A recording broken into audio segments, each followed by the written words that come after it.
இறைவா வரம் தருவாய். பிஸ்மில்லாஹிர் ரஹ்மானிர் ரஹீம். அஸ்ஸலாமு அலைக்கும் வரஹ்மத்துல்லாஹி தஆலா வ பரகாத்துஹு.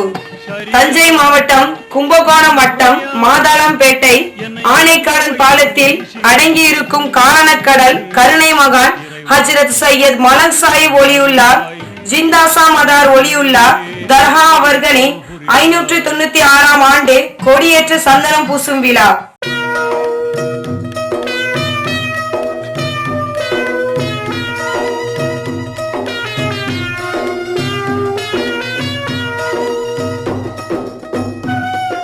நிகழும் ஹிஜ்ரி 1433 ஜமாத்துல் அவ்வல் பிறை 9க்கும் 10 இரவு தேதி 2/4/2012 திங்கட்கிழமை அன்று மாலை 6 மணிக்கு ஹஜ்ரத் அவர்களின் ரவுலா ஷரீஃபுக்கு சந்தனம் பூசி கொடியேற்றும் விழா சிறப்பாக நடைபெற உள்ளதால் புனிதமான மகான் அவர்களின் மௌலது ஷரீஃபிலும் ஜியாரத்திலும் கலந்து கொண்டு இம்மையிலும் மறுமையிலும் நற்பயனடைய அனைத்து சமுதாயத்தினரையும் அன்புடன் அழைக்கிறோம்.